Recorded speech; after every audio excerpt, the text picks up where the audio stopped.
오늘 골로새서 2장 1절부터 23절의 말씀으로 외식을 버리라, 외식을 버리라라는 말씀으로 우리 말씀을 제목을 나누고자 합니다. 사도 바울은 이 골로새 교인들이 마음의 위로를 얻고 사랑 안에서 연합하여 그리스도를 더 깊이 아는 것에 이르기를 원하였습니다. 그래서 2절과 3절의 말씀에 이는 그들로 마음의 위안을 받고 사랑 안에서 연합하여 확실한 이해의 모든 풍성함과 하나님의 비밀인 그리스도를 깨닫게 하려 함이니 그 안에는 지혜와 지식의 모든 보화가 감추어 있느니라 라고 말씀하셨습니다.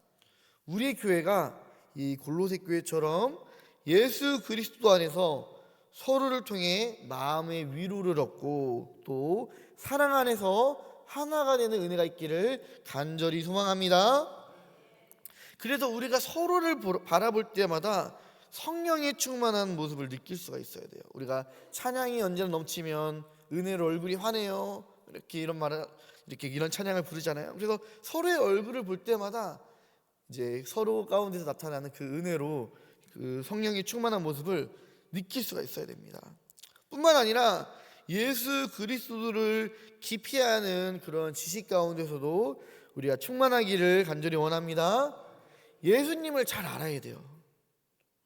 성경 말씀을 통하여서 또 강단에서 담임 목사님을 통해서 선포되는 그 말씀들을 통해서 우리는 하나님의 마음과 뜻을 깨닫게 되고 하나님의 뜻을 위해서 헌신하며 순종할 수가 있어야 된다라는 것입니다.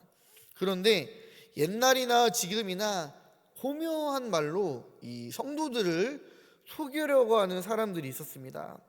바로 예수님을 알고 믿는 것만으로는 부족하다라고 말을 하면서 그것에 대하여 자꾸 이 사람의 어떠한 지혜와 지식과 이성들을 의지하려고 하는 인본주의 사상이 교회로 들어오거나 아니면은 과도한 신비주의, 이 은사주의처럼 꼭 예수님을 신비 체험을 해야만이 예수님을 바로 믿는 것처럼 이렇게 얘기하면서 그런 경험을 하지 못한 사람들은 너희는 제대로 믿는 게 아니야 라면서 이렇게 평가절하하는 그런 사람들이 있습니다.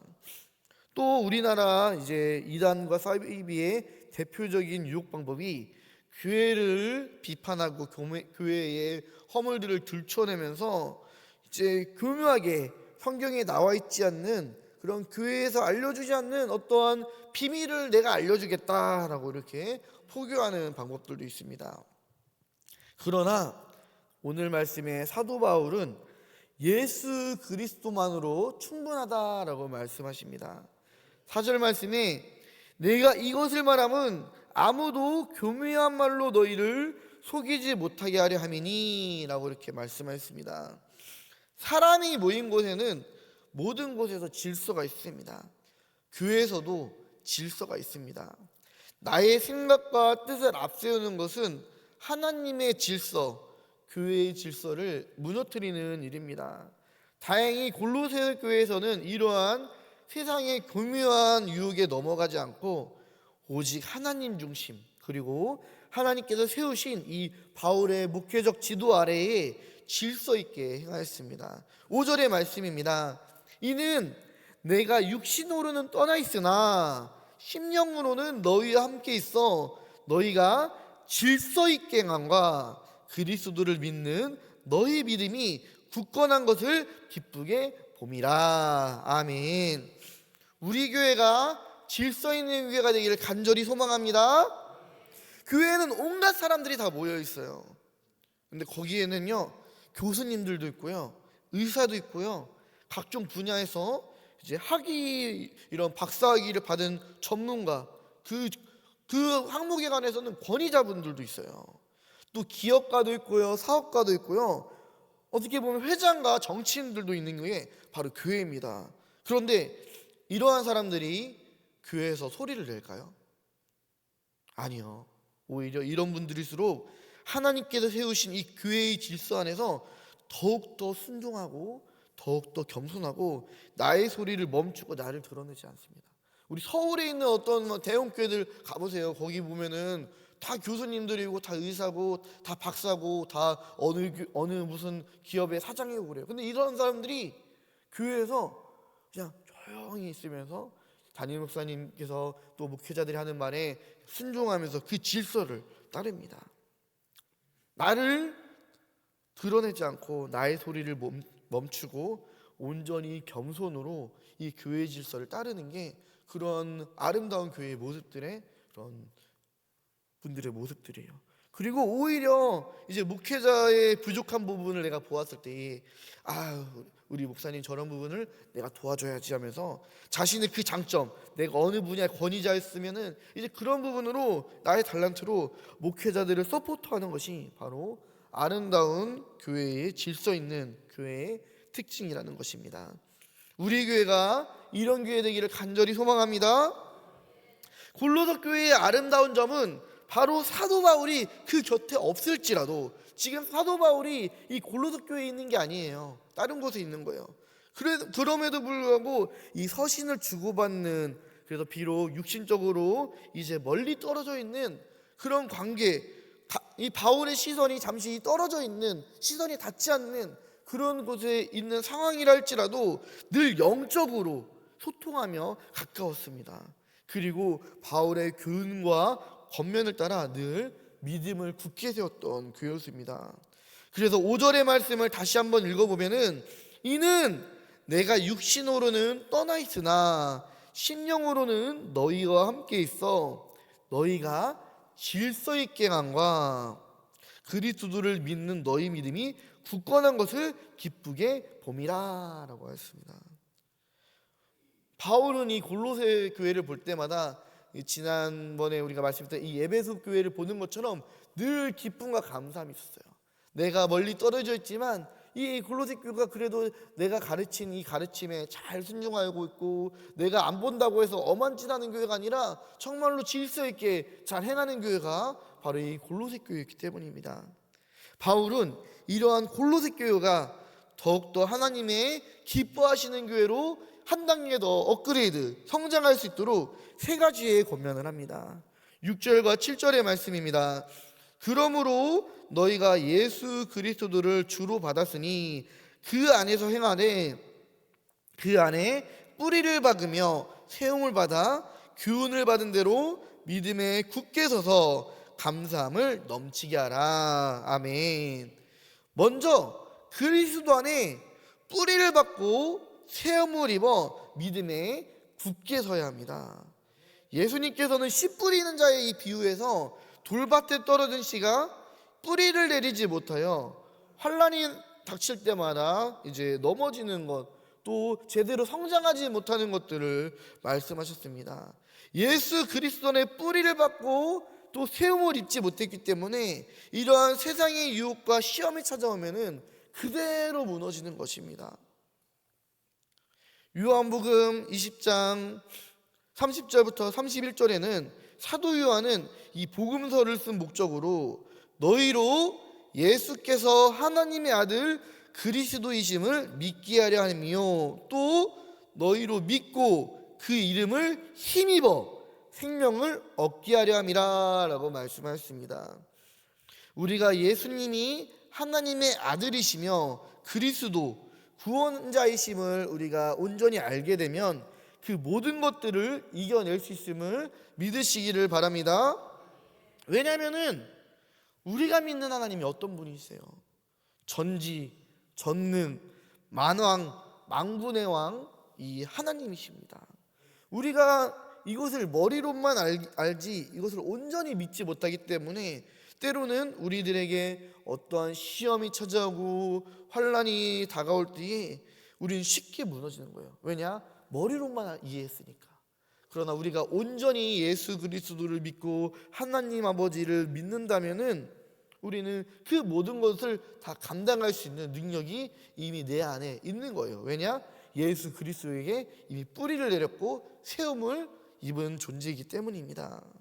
그래서 우리들이 하나님의 말씀을 성경을 읽을 때에 또한 우리가 이 설교 말씀을 들을 때에 단순히 지식으로만 채우지 하려 말지 않고 그 말씀을 오늘도 나를 지탱해주고 또 오늘뿐만 아니라 나의 일평생 가운데에 나를 일으켜 세워주시는 생명의 또 내 삶의 능력으로 받아야 될 줄을 믿습니다.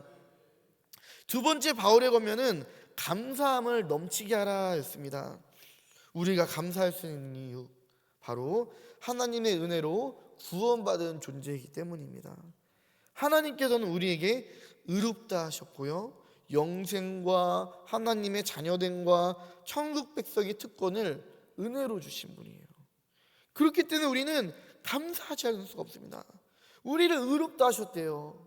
나는 맨날 죄를 짓는데 그러면서 하나님께서 나를 의롭다고 말씀하신 거예요. 야, 네가 내 아들인데 너 뭐 어떠냐? 나 의지해라.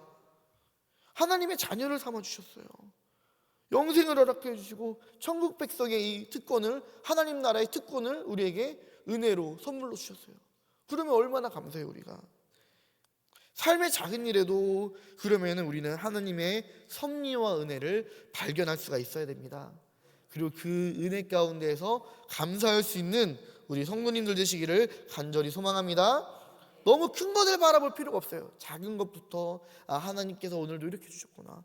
따뜻한 날씨 주셔서 감사합니다. 하나님, 그동안 너무 추웠는데 이제 따뜻한 날씨 주셔서 좋고, 이제 한동안 좀 우울했었는데 하나님 요새 꽃이 피네요. 꽃 보게 해주셔서 감사합니다. 꽃이 피니까 향기가 나네요. 하나님 감사합니다. 작은 일에서도 감사하다 보면은 나중에 더 큰 것은 당연하게 감사할 수 있게 되는 거예요. 우리가 삶의 작은 일 가운데도 하나님의 사랑과 은혜를, 섭리를 발견하며 감사할 수 있기를 다시 한번 간절히 부탁드립니다. 세 번째 권면은 그리스도 안에서 행하는 것입니다. 믿음은 바로 이 순종의 행위로부터 나타나야 합니다. 그래서 믿음과 선행은 떨어뜨릴 수가 없는 거예요. 짝꿍이에요. 하나님께서는 우리들에게 형식적인 신앙 고백이나 어떠한 예배보다 실제적인 삶의 예배를 원하시는 분이십니다. 그래서 우리는 순종이 제사보다 낫다라는 말씀을 늘 마음에 새겨야 되는 거예요. 우리가 주일날에 하나님께 예배하고 영광 돌리는 이유가 무엇이에요?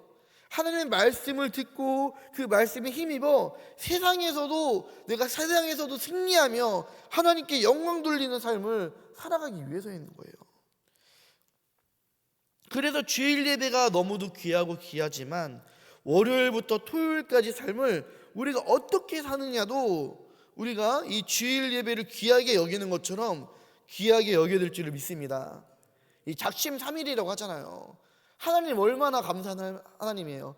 우리가 분명히 하나님의 말씀을 듣고도 제대로 못 살아가니까 수요일 날에 또 예배가 있게 해주셔서 다시 한번 말씀 듣게 해주시고, 또 수요일뿐만이에요. 이렇게 새벽에도 나와서 하루하루를 하나님께서 말씀으로 채워주시면서 늘 하나님과 거하게 해주시는 이 놀라운 은혜가 있는 거예요. 그렇다면은 우리가 하나님의 이러한 음성을 들었을 때에 이제 내 마음대로 살아가는 것이 아니라 하나님의 말씀에 어떻게든 따라 보려고, 순종하려고, 어떻게든 주님의 그 마음을 기쁘시게 하려고 우리들이 나아갈 수 있는 그런 삶의 예배가 완성되기를 간절히 소망합니다. 그래서 우리가 주일 예배를 드리고 수요 예배를 드리고 또 새벽에 나와 이렇게 예배를 드릴 때에, 그러면서 우리의 삶에서 여전히 내가 똑같고 변화되지 않는다면은 우리는 직설적으로 말하면은 예배를 드리지 않는 것과 똑같은 거예요. 왜냐? 주의 말씀을 들었음에도 그냥 내 마음대로 살아가기 때문에. 구원받은 성도의 참된 예배는 우리의 모든 일상의 삶에서도 늘 경건하고 거룩하고 선하고 진실한 삶으로 나타나야 될 줄을 믿습니다. 그렇다면 우리가 이 세상에서 어떻게 살아가야 될까요? 경건하고 거룩하고 선하고 진실하긴 이런 삶을 살기 위해 어떻게 해야 될까요? 성경은 우리에게 뭐뭐 하는 척 하지 말라라고 말을 합니다. 이것을 외식이라고 말합니다. 22장 18절과 19절의 말씀을 제가 한번 읽어보겠습니다. 아무도 꾸며낸 겸손과 천사 숭배를 이유로 너희를 정죄하지 못하게 하라. 그가 그 본 것에 의지하여 그 육신의 생각을 따라 헛되이 과장하고 머리를 붙들지 아니하는지라. 온몸이 머리로 말미암아 마디와 힘줄로 공급함을 받고 연합하여 하나님이 자라게 하심으로 자라느니라. 아멘. 23절의 말씀도 읽겠습니다. 이런 것들은 자의적 숭배와 겸손과 몸을 괴롭게 하는 데는 지혜 있는 모양이나 오직 육치 따르는 것을 금하는 데는 조금도 유익이 없느니라. 아멘.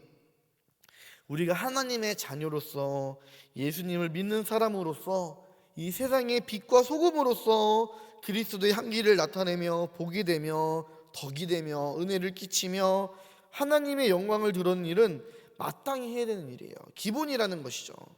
그래서 예수를 믿는 사람들이 너무 안목의 정욕이나 육신의 정욕이나 이생의 자랑으로 살면 안 되는 거예요. 그런데 이게 반대가 되는 경우도 있습니다. 분명 안목의 정욕, 육신의 정욕, 이생의 자랑인데 다른 모습으로 이게 발동되는 경우가 있어요. 바로 오늘 말씀의 제목인데요, 바로 외식입니다. 외식. 오늘 말씀, 성경의 말씀에서는 꾸며낸 겸손, 또 자의적인 숭배와 겸손이라고 말씀을 합니다. 옛성경 개역 한글에서는 일부러 겸손함이라는 표현을 써요. 겸손, 다 좋은 것 같지만 아니라는 것입니다. 진실이 아닌 꾸며낸 겸손, 일부러 겸손한 척하는 것, 일부러 경건한 척하는 것, 이것 또한 죄가 되며 하나님의 영광을 가리는 일이라는 것입니다. 이러한 꾸며낸 겸손은 때로는 금식과 금욕의 모습으로도 보일 수 있습니다.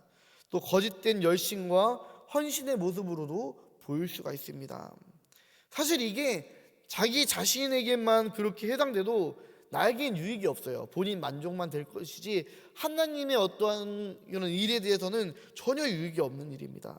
그런데 이것이 나로 끝나는 것이 아니라 혹시나 다른 사람들을 향하여 강요하게 되고 판단과 정죄가 된다면 유익을 넘어 죄가 됨을 우리는 기억해야 되는 거예요. 그래서 아까 전에 18절과 29절의 말씀에 꾸며낸 겸손, 또 천사숭배, 이 천사숭배가 뭐냐면은 신비적인 체험을 내가 했다라는 거예요. 그래서 아까 말했던 이제 과도한 경건, 신비주의자적인 이런 것들을 하면서 이런 거 너희 경험하면은 너 제대로 믿는 거 아니다라고 말을 하면서 그가 이제 경험했던 것, 실제로 경험했던 것, 그런 거 가지고만 의지를 하면서 늘 그것으로만 따라 살아가는 거예요. 19절에 머리를 붙들지 아니하니라라고 했습니다. 머리가 뭐예요? 예수 그리스도예요. 그러니까 예수님께서 허락해 주신 그 은혜를 내가 받았으면서도 그 예수님을 따라 사는 것이 아니라 이 은혜 받은 거를 이제 나의 어떠한 자랑으로 여기며 또 겸손한 척하지만 내심 이것을 막 드러내면서 살아가는 그런 사람들의 모습들이 많이 있었다라는 것입니다. 그래서 그런 모습들을 이제 바라보시면서 바울 사도는 너희들 그러지 마라라고 이렇게 말씀합니다. 하나님께서 이런 것을 통해서 너희를 정죄하지 못하게 하라라고 말씀하셨습니다. 그런데 이 말씀이 다른 번역본 여기에서는 너희 상을 빼앗지 못하도록 하라라고 말씀을 하십니다.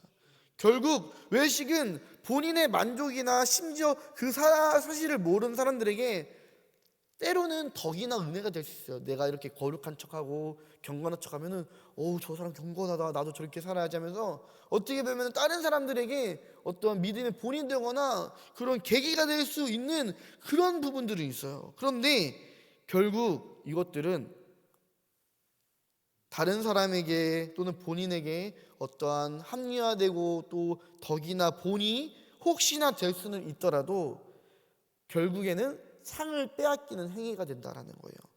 상을 빼앗기는 행위가 뭐예요? 구원의 상실과 신앙생활의 실패를 뜻하는 것입니다. 왜냐? 머리인 예수를 붙잡지 않았기 때문에. 머리인 예수를 붙잡지 않았다라는 것은 뭐예요? 결국 내 마음대로 이제 행동한다라는 거예요. 내가 옳게 됐다는 거예요. 내가 체험한 경건만이, 내가 체험한 어떤 은혜만이 진리라고 믿는다라는 거예요. 우리가 무슨 일이든지 성령의 감동으로, 성령님께서 이끄시는 순종함으로 우리가 해야 되지, 내가 하려고 하면은 그것이 아무리 좋은 일이라고 할지라도 하나님의 뜻과는 멀어진다라는 거예요. 심지어 그것이 하나님을 향한 어떤 헌신이나 섬김이나 열정이라 할지라도 성령님께서 나를 움직이셔서 하는 것이 아니라 내가 내 마음대로 뜻대로 하는 모든 것들이 사실은 외식인 줄을 믿으시길 바랍니다. 23절의 말씀을 우리가 다시 한번 읽겠습니다. 이런 것들은 자의적 숭배와 겸손과 몸을 괴롭게 하는 데에는 지혜 있는 모양이나 오직 육체 따르는 것을 금하는 조금도 유익이 없느니라. 아멘. 자의적 숭배와 겸손은 아까 말했듯이 꾸며낸 경건과 겸손을 의미합니다. 바리새인들은 경건의 모양은 갖췄지만 그 속에 겸손함이 없었고요, 더러운 것이 가득했어요. 또 초대교회의 거짓 교사들은 또 반대입니다. 경건의 모양도 갖췄고 겸손한 모습도 있었지만 그 안에 예수 그리스도가 없었습니다. 그러니까 자꾸 인본주의로 넘어가는 거예요. 예수 그리스도를 붙잡지 않으니까 경건하고 또 겸손한 모습도 있지만 자꾸 사랑의 사람의 생각과 지혜와 지식들을 교회 안으로 끌고 오는 거예요. 내가 받은 어떠한 신비적인 이런 체험만을 앞세우는 거예요. 우리가 가장 경계해야 될 것이 있습니다. 좋은 게 좋은 거지, 이 말은 교회에서 절대로 해서는 안 되는 말입니다. 기억하셔야 됩니다. 좋은 게 좋은 거지 이거 교회에서 해서는 안 되는 말이에요. 성령님께서 하셔야 좋은 일인 줄 믿으시기 바랍니다. 좋은 게 좋은 거지라는 말이 교회 안에서 하나둘씩 허용되는 그 순간에 그때부터 예수 그리스도가 머리 되는 것이 아니라 사람이 우선되는 거예요. 좋은 게 좋은 거지, 괜찮아, 하나님께서 이해해 주실 거야, 이런 순간 교회는 끝이에요. 그때부터 예수 그리스도가 아니라 사람이 우선이 되는 거예요. 사람의 생각대로 좋으니까 좋은 게 좋은 거지, 이 정도면 괜찮겠지. 그런 순간 교회의 질서는 무너지고 교회의 머리 대신 하나님은 사라집니다. 예수님 생각 사라집니다. 내 생각, 내 뜻, 내 의가 예수 그리스도보다, 성령의 은혜보다, 하나님보다 앞서게 됩니다. 그러면은 아무리 좋은 뜻, 좋은 의도, 좋은 열정, 심지어 그것이 하나님께서 성경에 기록된 말씀이라 할지라도 죄가 되는 거예요. 성경에 이렇게 나와 있지 않냐 하면서 성령을 끌어다가 내 생각을 자꾸만 앞세우는 거예요. 사실 하나님께서는 이 교회에 주신 말씀이 아닌데 여기에도 이 말씀이 있지 않냐면서 계속 이런 말씀을 가지고 앞세운다면은 이게 사람의 뜻이 되어버리는 거예요. 하나님을 경외함과 진실함이 없다면은, 무엇보다 머리를 붙들지 않는다면은, 예수 그리스도를 의지하지 않고 예수 그리스도가 중심되지 않고 예수 안에 없다면은 그 모든 것이 다 외식이 되는 것입니다. 우리는 바리새인들이 누구보다 하나님의 말씀대로 살아가길 원했다라는 자의 얘기를 우리는 기억해야 돼요. 바리새인들 얼마나 철저했어요. 그러나 그 안에 예수 그리스도가 없었습니다. 예수 그리스도를 의지하지 않았어요. 예수 그리스도를 나의 구세주로, 나의 머리로 인정하지 않았어요. 그래서 내가 배웠던 것, 내가 들었던 것, 또 내가 생각하는 것, 그것만이 정의라고 생각을 해서 결국 예수 그리스도를 돌로 쳐 죽이려고 했었고요, 결국엔 십자가에 못 박아 죽게 했던 것들이 바로 바리새인들이에요. 바리새인도 하나님의 말씀대로 행하고 살았던 사람이에요. 그런데 그 안에 예수가 없었기 때문에, 성령님이 없었기 때문에 오히려 하나님을 거스르는 죄인이 되었습니다. 우리가 예수 그리스도 안에서 신실하고 진실하고 거룩하게 살기를 간절히 소망합니다. 예수 그리스도가 나의 머리가 되기를 간절히 소망합니다. 그 예수님을 의지하며 신뢰하며 온전히 따르기를 간절히 소망합니다. 기도하겠습니다. 하나님 아버지, 감사합니다. 오늘도 하나님의 말씀을 듣고 깨달아 알게 하심에 감사합니다. 오늘 말씀에 이 골로새 교회를 통해서 하나님께서 기뻐하시는 아름다운 교회의 모습들을 알게 하심에 감사합니다. 주님, 우리도 골로새 교회처럼 하나님의 질서 안에서 사랑으로 합력하여 하나 되는 교회 되게 하여 주옵소서. 골로새 교회처럼 그리스도 안에 뿌리를 받고 세움을 입어 믿음에 굳게 선 교회 되게 하여 주옵소서. 감사함이 넘치는 교회 되게 하여 주시옵소서. 그리스도 안에서 그리스도의 뜻에 맞게 그리스도의 마음으로 그리스도를 머리 삼는 교회 되게 하여 주시옵소서. 주님, 꾸며낸 겸손과 경배, 헌신과 열정, 모든 외식과 나의 의를 버리게 하시고 예수 안에서 신실하고 진실하고 거룩하게 살게 하여 주시옵소서.